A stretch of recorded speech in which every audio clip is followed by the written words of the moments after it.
A lonely billionaire steps out of a charity event, tired, hollow, and numb to the world. But then a little girl in tattered clothes stops him on the street and says something that haunts him. "Can I borrow you for just 1 hour?"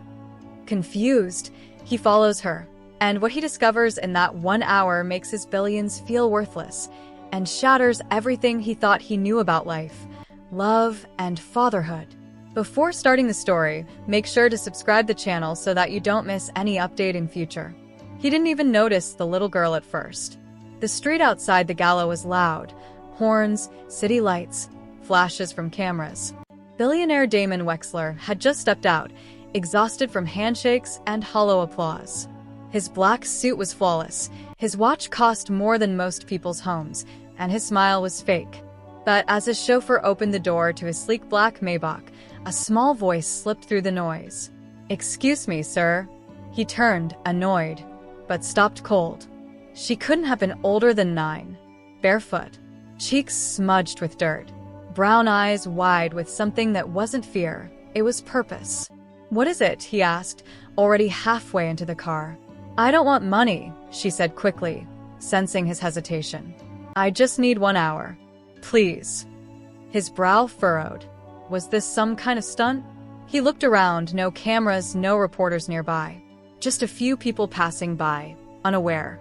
1 hour for what? She looked up at him. "To show you something." He should have said no. Should have waved her off and gone home to his empty penthouse.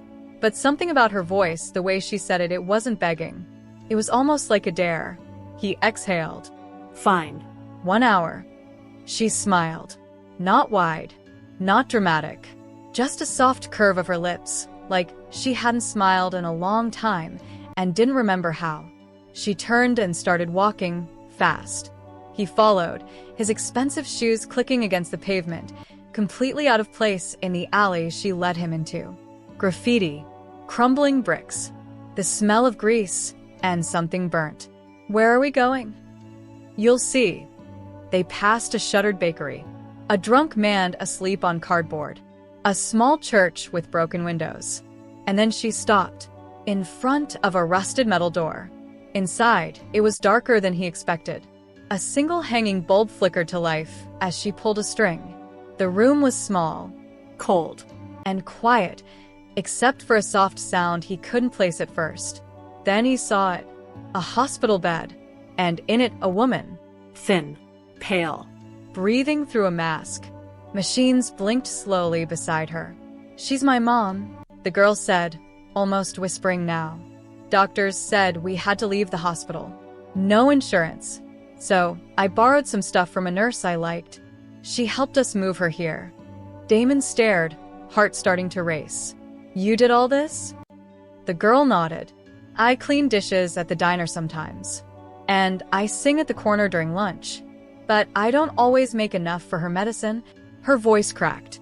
"I thought if I could just find someone rich, someone with enough, maybe they could help." Damon didn't speak. Not because he didn't want to, but because his throat was suddenly too tight. "How long has she been like this?" he finally asked. 7 months, the girl said. She was in a car crash. The driver ran a red light. He never stopped. Damon blinked. Something cold crawled up his spine. What did he drive? The girl looked down. A black Mustang. 2018. Plate started with JX. Damon staggered a step back. His breath caught. That couldn't be. He remembered that night. Vaguely. He was rushing to a merger meeting, had a few drinks, wasn't watching the light, but he never knew anyone was hurt. He thought he just grazed a hydrant. Kept going. Car barely had a scratch. But now this little girl was standing in front of him, asking for an hour, showing him a woman who might never wake up because of him. "You're shaking," she said. He nodded slowly. "I'm just cold." She sat beside her mom, brushing her hair gently with fingers that were too small and too strong for someone her age. "She used to sing to me every night," the girl said. "Now I sing to her. I think she hears me." Damon's chest tightened like it was being crushed. He had buildings in his name. Jets. Private chefs. He owned entire islands. And yet in this broken room, He felt the poorest he'd ever been. "Why me?" he whispered. "Why ask me?" She looked up at him again. "Because you stopped." He swallowed hard. "I watch people walk by every day. Some stare. Some pretend they don't see me. But you stopped. You looked. I thought maybe there's still something good left in people like you." Damon didn't know what hit him harder, the innocence in her words or the brutal honesty. She reached into a drawer and pulled out a crumpled drawing, a little stick figure with a crown, a cape, and a heart on his chest. "I made this last week," she said. "It's what a real hero looks like. Not the ones in movies. The ones who show up when nobody else does." She held it out to him. He didn't deserve it, but he took it, with shaking hands. The silence returned, but it wasn't empty anymore. It was full of everything he never faced. Guilt, regret, Shame. and something new, a seed. He looked at the woman in the bed, then back at the girl. "Can I stay longer than an hour?" he asked. She smiled again, a little wider this time. "You can stay as long as you want." And in that moment, something shattered inside Damon Wexler. But something else, something buried, began to heal. Damon didn't sit. He couldn't. He just stood there, in a room that smelled faintly of bleach and old dust, holding a child's drawing that made his billion-dollar empire feel like nothing but sand. The girl, he still didn't even know her name, had begun humming softly. A lullaby. Her small hand gently stroked her mother's forehead, as if she could pull her back from wherever her mind had drifted. How do you do all this?" Damon finally asked. She glanced up, not stopping the motion of her hand. "I learned. From YouTube. From nurses who quit. And from a lady in the church who said God only helps those who try helping themselves." He felt a lump forming in his throat again. "How old are you?" 10, she said. "Almost 11. 10. And already carrying the world on her tiny shoulders." He looked around. There was no heating, no running water, from what he could see. An extension cord ran across the floor, likely stealing electricity from some nearby building. The machines beeped steadily, but Damon recognized them. Old models, probably cast-offs from hospitals that no longer needed them. This girl had built an entire ICU out of scraps. He finally sat down on a wooden crate, elbows resting on his knees. "What's your name?" he asked quietly. She hesitated, as if saying it out loud would make it too real. "Hope," she whispered. His breath caught. Of course it was. It couldn't have been anything else. She looked at him now, studying his face like she was reading something written beneath the skin. "You look scared," she said. "I am," he admitted. "Why?" He stared at her, and for the first time in years, the words came out without a filter. "Because I think I might have broken something I can't fix." Hope tilted her head slightly. "Then fix what you can." He looked at her, really looked, this kid who should have been watching cartoons or doing math homework, but instead was here, trying to hold a life together with a fragile thread of belief. And she was still offering him grace. Suddenly, from the bed, there was a sound. A weak cough. Damon stood instantly. Hope rushed to the side, touching her mother's hand. "Mommy?" The woman's eyelids fluttered. Barely. "Mom?" Hope's voice trembled. "Can you hear me?" A soft, dry voice came, a whisper more than words. "You came back." "I never left, Mommy," Hope said, tears instantly welling in her eyes. The woman blinked slowly. Her gaze shifted toward Damon, confused. Hope turned to him. "Come closer. Maybe she'll remember." He stepped forward, and when the woman's eyes landed on him, she flinched. She tried to speak, but her breath caught in her throat. Her fingers twitched. Her monitor spiked briefly. Hope looked between them, confused. "You know him?" Damon froze. He wasn't sure how to answer that. But the woman did.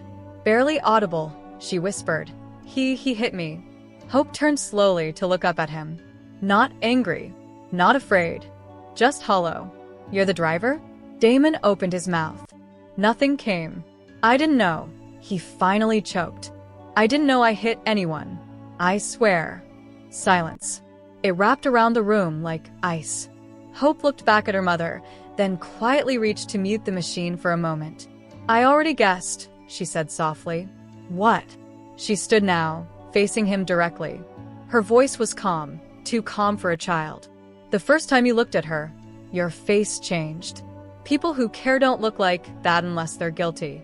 I've seen it before, in the mirror. When I blame myself for not being strong enough to save her. He stepped back, breath shaky. I'll pay, he said quickly. For everything. The treatment, the house, new machines. Better care. No, she said. His words stopped in midair. I don't want your money, Mr. Wexler. Hope said, eyes glistening. Money is what made you drive past a red light. Money is what made the hospital throw us out. Money's what everyone gives to feel better about being bad. He stared at her, stunned. She stepped closer, small and fierce. I want time. Time? Yes, she nodded. The one thing nobody gives. Not even billionaires. I want you to be here. Not just throw your money and disappear. Damon's mouth was dry. You want me to help take care of her? Hope nodded. For as long as you can. He looked down at the drawing still in his hand. The hero with the heart on his chest. Could he be that man? Was it even possible to rewrite who you were? Suddenly, there was a loud knock at the door. Hope jumped. Damon turned quickly. Another knock, this time louder. Hope rushed over, peeking through the tiny crack. Her face went pale. It's Mr. Clive, she whispered. The landlord. Damon stood tall, instantly alert. He know you're here? She nodded. He said we had until tonight to leave. Damon's jaw clenched. He's going to evict you? With your mom like this? She didn't answer, but her silence said everything. The door burst open. A short, balding man in a cheap trench coat stepped in. I told you, kid. You can't squat here, he shouted. I got people willing to pay triple for this place. Then he saw Damon. His mouth opened. Wait, you're Damon Wexler. Damon stepped forward, voice cold and sharp. Yes. And you're about to regret shouting at this child. Clive blinked. I didn't mean. She's staying, Damon said, pulling out his phone. And not just staying. I'm buying the building. Today. Clive's eyes bulged. You're buying? Damon's voice dropped to a whisper. I caused this. I fixed this. Clive backed away without another word and vanished down the hallway like smoke and wind. Hope turned to Damon, speechless. I thought you said you didn't want to just throw money, he said quietly. But buying this building is not money, he added. It's time. It's permanence. It's a start. She didn't say anything, but he saw the flicker of belief return in her eyes. And he realized something. This wasn't going to be just an hour. This might just be the rest of his life. The next morning came slower than usual. For once, Damon didn't wake up to his alarm or an assistant knocking on his suite door. He hadn't gone back to the penthouse at all. He'd slept on a thin fold-out chair, next to a rusted hospital bed and next to Hope. She had curled up beside her mother, one hand on her chest, the other still clutching the sketch of the hero. Damon hadn't slept much. Not because it was uncomfortable, though it was, but because his mind wouldn't stop spinning. About what he'd done, about what he hadn't done, and most of all about what he still could. At sunrise, the door creaked open. A woman stepped inside. Early 40s, worn-out coat, large canvas bag over her shoulder. She froze when she saw him. Hope, she whispered. The girl stirred, blinking awake. Auntie Claire. Claire walked in slowly, her face pulled into a confused expression. Who is this? Hope sat up. He's helping us. Claire raised an eyebrow. Damon stood, offering a hand. Damon Wexler. Her eyes widened. The Damon Wexler? He nodded, but there was no pride in it anymore. Claire glanced between him and Hope. What's going on? Hope explained everything. Not just what had happened, but what Damon had done. That he stayed. That he listened. That he bought the building. Claire sat down slowly, like the air had been knocked out of her. I've been trying to get social services to help for months, she whispered. But they kept saying she didn't qualify because the accident wasn't reported. No police record. No file. Just vanished. Damon's jaw tightened. He already knew why. He had paid to have the incident handled quietly back then. PR control, legal shielding, everything swept under the rug. No questions asked. He felt sick. "I'm going to change that," he said.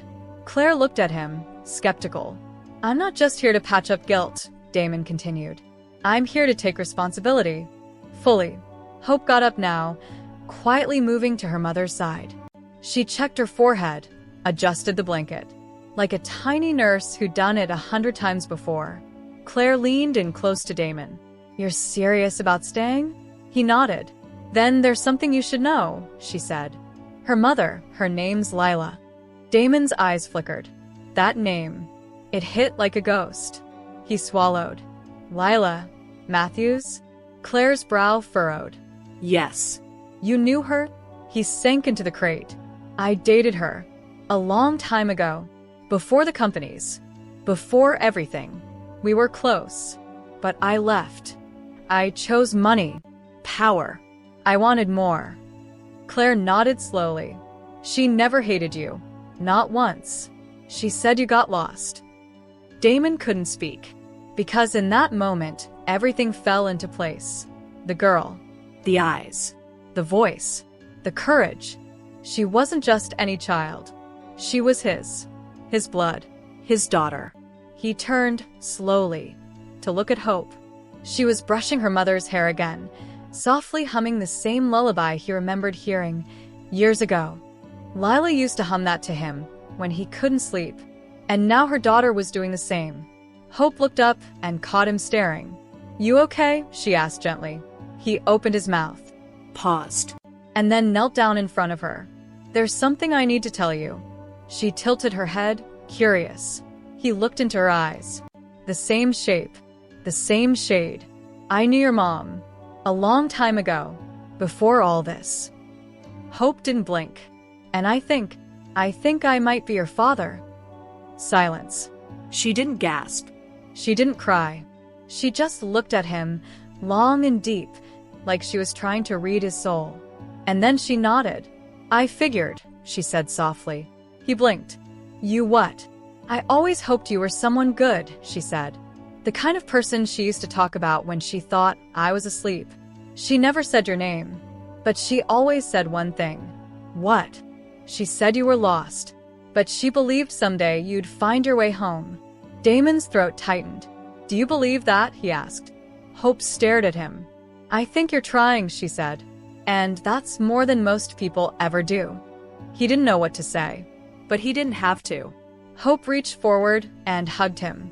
It was small, gentle, but it broke him wide open. Years of walls. Years of pretending. Years of silence. Undone by the arms of a 10-year-old girl who had every reason to hate him, but didn't. When they pulled apart, she asked, "What happens now?" He looked at Lila, still unconscious, then back at Hope. "Now," he whispered, "now I stay." And he meant it. He got his team involved, not assistants, but real people. Nurses, legal advocates, therapists. He reached out to the hospital, to the police, filed a statement. Confessed. No lawyers. No hiding. When the press got wind of it, headlines exploded.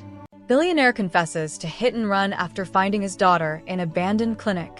But Damon didn't care. He didn't issue statements. He didn't do interviews.